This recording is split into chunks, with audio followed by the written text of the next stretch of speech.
So I made a video about the Baddest Robots, and let me tell you, I got more comments than a celebrity Instagram post. First of all, thank you for the engagement, and second, hold on tight, because today we're taking another look at the Baddest Robots, where we'll start with normal baddies and end with the ones that'll get me kicked out of the country. As always, the only thing I ask of you is to hear me out. Alita from Alita Battle Angel is where we're starting today, and she's probably the most normal choice on this list. Trust me, it gets way less socially acceptable from here. Alita was found in a scrapyard, which is coincidentally the same place all my dating profiles end up, despite being basically just a head when they found her. Dr. Ito gave her a new body that somehow managed to make her both terrifying and astonishing at the same time. Those giant anime eyes could either melt your heart or be the last thing you see before she rips it out your chest, and yet I'm still here thinking about how she can probably crush a watermelon with her thighs. What? She's a super advanced cyborg with enhanced strength, just physics. Alita is definitely a baddie. The Fembots from Austin Powers are basically what happens when you let the horniest person alive design killer robots. These retro-futuristic assassins with their go-go boots and weaponized assets were designed to seduce and then eliminate. Sure, their chest-mounted machine guns are a bit of a mood killer, but let's be honest. If you're getting close enough to find out about that feature, you are already making questionable life choices. And even knowing they could literally blow me away, I'd still risk it all. Listen, sometimes the risk is worth the reward. Needless to say, the Fembots are definitely baddies. G2 from Inspector Gadget 2 was basically what would happen if you took the original Inspector Gadget and said, what if we made this, but hot? And while the movie might have been a critical flop, G2 definitely was not. Played by Elaine Hendricks, G2's got all the gadgets, all the upgrades, but none of the incompetence. Now, that's a woman who knows how to handle her equipment. You know what they say, the next model always comes with better features, and G2 is certainly well equipped. And don't even get me started on when she says, I don't date humans. Like, challenge accepted. The fact that she has a gadget for every situation just makes me wonder what other functions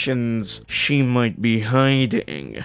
Is that inappropriate to say about a police officer? Probably. Am I going to apologize? Absolutely not. G2 is a baddie, and if that's wrong, you can go gadget arrest me. I just hope she won't go gadget peg me, because that's a little out there, you know? The TX from Terminator 3 was supposed to be the most advanced killing machine ever created, but honestly, they should have called her the most advanced thirst trap ever designed. I mean, Skynet finally figured out the perfect way to infiltrate human society. Let's make the next Terminator a baddie. And I'm not sure if I should be terrified or turned on that she could transform her arm into various weapons. She's basically everything the previous Terminators were, but with the ability to make you question which side of the robot apocalypse you really want to be on. And unlike the T-1000, she actually has physical nanite components underneath, which means, actually, let's not go there. My channel's already on thin ice. The TX is a baddie. Andrea from Star Trek was recommended so many times I had to look her up, and now I understand why you were all so insistent. She was created by that one alien guy who wanted the perfect woman, and I'd say he succeeded a little too well, because if she's looking at me like that, I'm gonna need the Enterprise to beam me up real quick before things get out of hand. The fact that multiple crew members got a little too attached to this hologram just proves what I'm saying. Even in the enlightened future Star Trek, people are still people, and hologram or not, Andrea is still a baddie. Android 18 from Dragon Ball Z. No matter how many times I recalculate my chances with her, the answer is always 0. But 18 is definitely a baddie, and I refuse to be judged for this one. Despite being an android, she's technically a cyborg, since she was originally a human modified with cybernetic components by Dr. Giro. But I'm not complaining about technicalities when she's technically perfect. The fact that she barely speaks somehow makes her even more captivating. And those fight scenes, the way she absolutely beats the crap out of some of the strongest warriors in the universe while barely breaking a sweat, ooh. Power is attractive, and 18 has it in spades. And the fact that she eventually settled down with the shortest fighter in the series series just gives hope to all of us vertically challenged individuals out there. If Krillin can land a superhuman robot wife who could snap him like a twig, maybe there's hope for the rest of us. Although if she can punch through solid steel, I'm a bit concerned about what else she can crush. Major Motoko Kusanagi from Ghost in a Shell has a body that's completely synthetic, but a mind that's completely human. Talk about the best of both worlds. Her design was literally created to be peak female performance, and I gotta say, mission accomplished. Of course they had to give her that thermoptic camouflage suit that leaves absolutely nothing to the imagination. The animators knew exactly what they were doing. Not that I'm complaining at all. In fact, I'd like to personally thank whoever made that design decision. In a body that needs regular maintenance, she doesn't fear losing limbs or taking damage, which makes her the ultimate action baddie. Plus, she can literally connect her mind directly to yours. That's the most intimate thing I could think of. Well, second most. Major Kusanagi is definitely a baddie. Mazuma from Ben 10 Omniverse is what happens when a villain decides his robot assistant should double as eye candy. She's basically a golden ninja robot with skills that would put most Transformers to shame. Her creator, Billy Billions, might be compensating for something with that name, but he sure didn't cut any corners making Mazuma. She's got that reflective gold plating that I'm sure has nothing to do with her creator's ego and everything to do with looking absolutely fire. And let's talk about that faceplate. It somehow manages to be both expressionless and expressive at the same time. That's a feature, not a bug. Mazuma is undeniably a baddie, and I will not be taking questions at this time. And before we continue, I need to thank Unpopular Doodlol, Official Metal SNC, Mark Reaney, Zaki VA, Swedish Monkey, and NDude14 for their suggestions. You all have excellent taste in robot baddies. Just maybe keep that one off your dating profiles. Though honestly, it might actually work better than whatever you're currently using. No offense. Anyway, make sure to smash that subscribe button for part 3 because we're only halfway through the list and I can already tell from your comments that I'll be missing someone's favorite. Your angry comments fuel me almost as much as these robot baddies do. Now, back to the list before I get demonetized for what I'm about to say next. Echo from Overwatch has me questioning whether I'm attracted to sleek, minimalist design or if I've just been playing too many video games. Her whole deal is that she can transform into other characters and use their abilities, which means she's basically the ultimate partner who can be whoever you want her to be.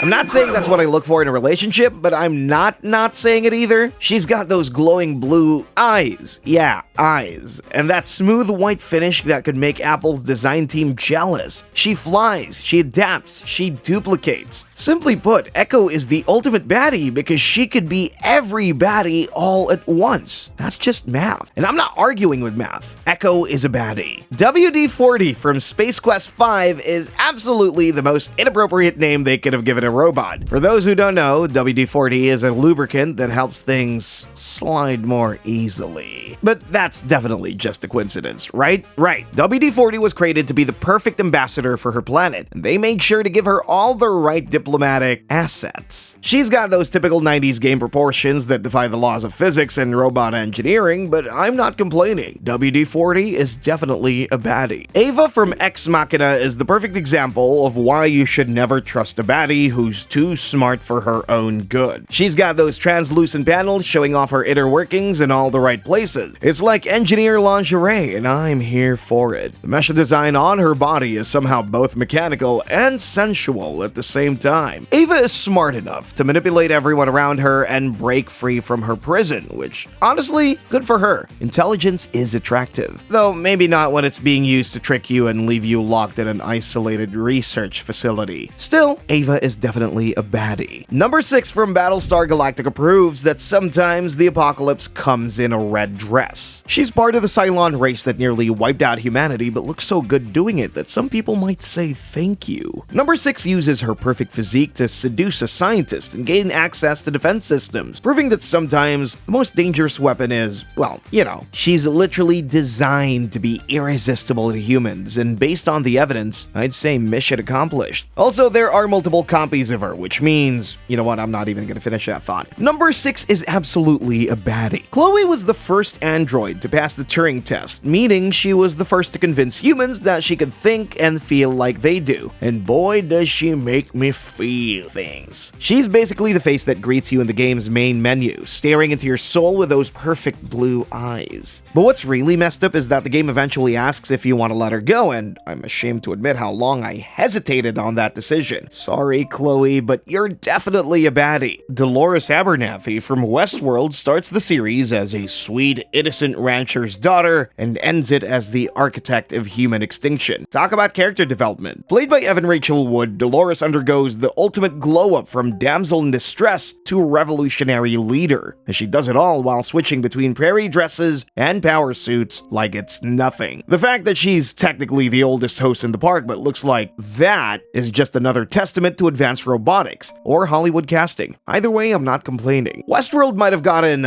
confusing in later seasons, but my attraction to Dolores remained crystal clear throughout, even when she was downloading her consciousness into like 5 different bodies. Especially then, actually. Dolores is a certified baddie, and if that means I'm supporting the robot uprising, then viva la revolucion, I guess. TC-14 from Star Wars was recommended by Official Metal SNC on my Baddest Star Wars video, and I almost missed this Silver Protocol droid. Appearing briefly on The Phantom Menace, TC-14 serves drinks to Qui-Gon and Obi-Wan before the Trade Federation tries to gas them, and honestly, that silver finish is a serious upgrade from C-3PO's gold look. It's like comparing a platinum credit card to that basic gold one your parents let them use for emergencies only. The fact that TC-14 was programmed for etiquette and protocol means she knows exactly how to treat you right. She might have been designed to serve drinks and facilitate diplomatic missions, but she ended up serving looks instead. And although she had minimal screen time, that doesn't stop her from being a baddie. And I will not elaborate further on this, but I will stand by it. Ava Unit 01 from Neon Genesis Evangelion was recommended by Zach EVA, and I have several questions, all of which I'm afraid to ask. This biomechanical behemoth isn't just a robot, it's technically alive and houses the soul of the main character's mother, so that's a lot to unpack. But with its sleek purple and green design and tendency to go berserk and eat people, Ava Unit 01 has a certain appeal to a very specific demographic. I'm not saying I'm part of that demographic, but if liking giant semi-sentient mecha is wrong, I don't want to be right. Yes, I know I'm going to need therapy after this one, but Ava Unit 01 is a problematic baddie. Curie from Fallout 4 starts as a Miss Nanny robot floating around on those propulsion systems, if you know what I mean. But then she gets transferred into a synth body and ooh la la, hello nurse. Her French accent is absolutely charming. When I think of you,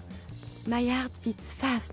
And there's something about a robot experiencing emotions for the first time that's both adorable and intriguing. She's literally a scientist with the body of a perfect synthetic human, which means she's got both brains and other admirable qualities. Curie is definitely a baddie. V from Murder Drones was suggested by Swedish Monkey, and after looking her up, I've gotta say, I've never been so scared and attracted at the same time. V is literally designed to hunt down and extract oil from other robots, which is basically the robot equivalent of a vampire. A very stylish, very curvy vampire.